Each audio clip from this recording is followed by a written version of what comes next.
ઓમ શ્રી પરમાત્મને નમઃ. નિર્વાણ પ્રકરણ ઉત્તરાર્ધ. જગતની અસારતાનું નિરૂપણ કરીને તત્વજ્ઞાનથી તેના વિનાશનું વર્ણન.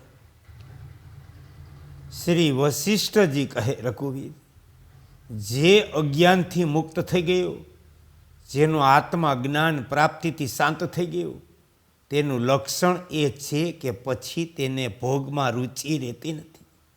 જેમ સ્વપ્નમાં જોયેલા પદાર્થો જાગ્યા પછી તે સ્વપ્ન દ્રષ્ટાને ન તો કોઈ પ્રકારનો આનંદ આપે, ન તેની દૃષ્ટિમાં તેમની સતારે, તે જ પ્રમાણે આ હું છું, આ જગત છે વગેરે ભ્રમથી પ્રતીત થયેલા પદાર્થો તત્વજ્ઞાનીના માટે ન તો આનંદદાયક છે, ન પોતાનું અસ્તિત્વ ધરાવે.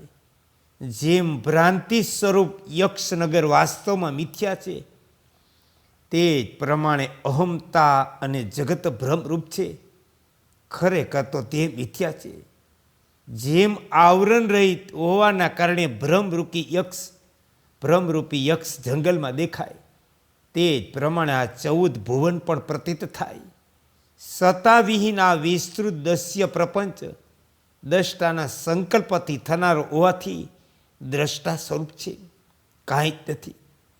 કેમ કે પરમાત્મા છિદ્ર રૂપ સત શું ક્યાંય તુચ્છ દસ્ય રૂપે સ્થાપિત કરી શકાય? કદાપી નહીં. જેમ વસંત ઋતુનો રસ પ્રવાહ વૃક્ષો લતાઓ રૂપે દેખાય, તે જ પ્રમાણે પોતાના સ્વરૂપ માત્રથી પરિપૂર્ણ કરી દેનારી આત્મચેતના સૃષ્ટિ રૂપે પરિણત થઈ જાય. એ શ્રીરામ, આ જે જગતનો આભાસ છે તે વિશુદ્ધ ચીન માત્રનો આભાસ છે. પછી તેમાં દ્વૈત અદ્વૈતની કલ્પના કઈ રીતે કરી શકાય?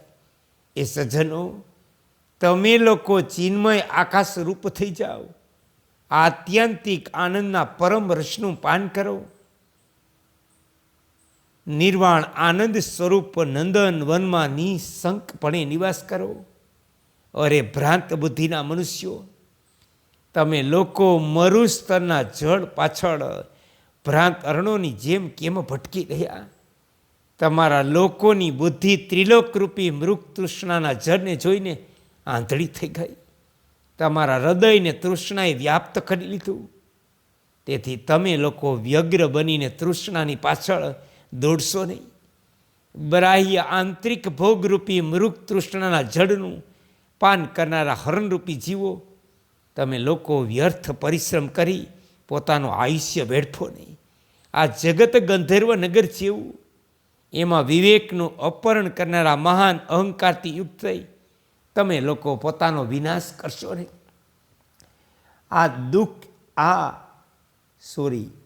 આ સુખદ દેખાનારા સાંસારિક વિષય ભોગોને દુઃખરૂપ સમજો. એ મનુષ્યો, આ મનુષ્ય દેહ વાયુથી ડોલતી પીપળાના વૃક્ષની ઉપરની દાંદડા પાંદડા પર રહેલ ઝાકરના બિંદુ જેવો ક્ષણભંગુર છે. એ મનુષ્યો, આ મનુષ્ય દેહ વાયુથી ડોલતી પીપળાના વૃક્ષની ઉપરની ડાળના પાંદડા પર રહેલ ઝાકરના બુંદ જેવો ક્ષણભંગુર છે. તેથી તમે લોકો આ અંધકારપૂર્ણ ગર્ભશૈયા પર શયન ન કરો. આદિ અંતરહિત પારમાર્થિક બ્રહ્મભાવમાં સતત શાંત ભાવે સ્થિત રહો.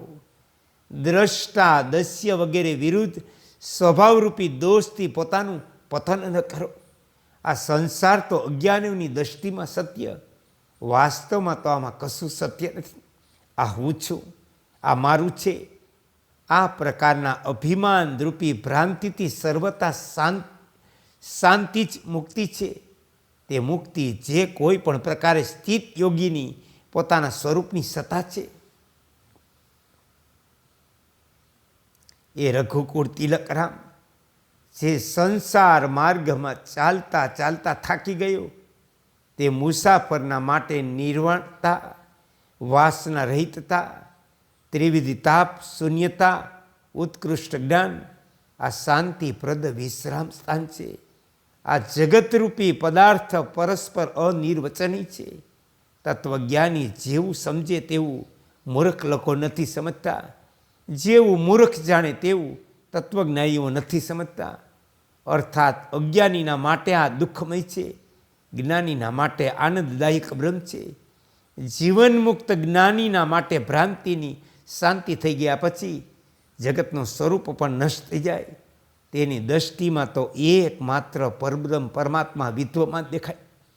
જેમ ખૂબ બળી ગયેલા ઘાસની ભસ્મ વાયુથી ઉડીને ન જાણે ક્યાંક વિખેરાઈ જાય, જેમ ખૂબ બળી ગયેલા વાંસની ભસ્મ વાયુથી ઉડીને જાણે ક્યાં વિખેરાઈ જાય, તે પ્રમાણે સતપુરુષોના સંગથી આત્મ સ્વરૂપમાં વિશ્રામ મળી ગયા પછી જગતનું અસ્તિત્વ ન જાણે ક્યાં વિલીન થઈ જાય. કેમ કે જે સઘળાય પ્રાણીઓની રાત્રિ સમાન છે, તે પરમાનંદમાં સંયમી પુરુષ જાગતો રહે, અને જે સંસારના ભોગો માટે પ્રાણીઓ જાગતા રહે, તે તત્વદ્રષ્ટા જ્ઞાનીના માટે રાત્રિ સમાન. જેમ જન્માંતને રૂપનો અનુભવ થતો નથી, અને જો કદાચ થાય તો ખરો, તો તે ભ્રમ જેવો અસદરૂપ હોય. અજ્ઞાનીઓ માટે દુઃખરૂપે જાણીતા જે 3 લોક છે, તે અજ્ઞાનીઓની દ્રષ્ટિમાં છે. તત્વજ્ઞાનીઓની દ્રષ્ટિમાં તેમનું અસ્તિત્વ નથી, કેમ કે તે સત નથી. એ શ્રીરામ, જેમ નદીનું જળ જ્યાં સુધી સમુદ્રમાં મળી જતું નથી, ત્યાં સુધી નદી પ્રવાહ વગેરે સેંકડો રૂપોમાં પ્રયુક્ત થાય. જ્યારે તે સમુદ્રમાં મળીને એકાકાર થઈ જાય, ત્યારે એકમાત્ર જળ કહેવાય. તે જ પ્રમાણે બાહ્ય અભ્યંતર રૂપમાં જે અર્થો અને અનર્થોનો સમુદાય સંકલ્પ દ્વારા પ્રતીત થાય, તે વ્યાપક મન છે. કેમ કે તેનાથી અર્થોની પ્રતીતિ થાય. જેમ જળ અને તેના તરંગોમાં કોઈ ભેદ નથી, તે જ પ્રમાણે મન અને સાંસારિક પદાર્થોમાં ભિન્નતા નથી. સંસારના બધાય પદાર્થો સંકલ્પરૂપ છે, તેથી વિવેકી પુરુષ તેમની કામના કરતા નથી. મન પણ સંકલ્પરૂપ છે, તેથી સમ્યક જ્ઞાન થઈ જતા મન અને પદાર્થ બંનેની શાંતિ થઈ જાય. જેમ માટીની મૂર્તિમાં કોઈ માણસ અજ્ઞાનવશ શત્રુતાની કલ્પના કરી લે, જેવો વિવેકથી તેનો ખ્યાલ આવે કે આ તો માટીનું પૂતળું, તે જ વખતે તેની શત્રુતા ભય બે નિવૃત્ત થઈ જાય. તે જ પ્રમાણે આ અર્થ અને મન બંને આપમેળે નષ્ટ થઈ જાય. જેમ પાસે સૂતેલા પુરુષનું સ્વપ્ન અને બીકણ બાળકને દેખાતો વેતાલ અસત છે, તે પ્રમાણે પ્રારબ્ધ અનુસાર પ્રાપ્ત થનારા સુખ દુઃખ આદિ ભોગોના સાધનભૂત જગત દેવકૃત જન્મ આદિ વિકાર, તેનો ભોગતા અજ્ઞાની અને અજ્ઞાનીના શબ્દ આદિ વિષયો, આ બધું અસત છે. જેમ ધીર વીર પુરુષની દ્રષ્ટિમાં પિશાચ બુદ્ધિનું અસ્તિત્વ રહેતું નથી, તે પ્રમાણે જ્ઞાનીની દ્રષ્ટિમાં અજ્ઞાનીના જગતની સત્તા રહેતી નથી.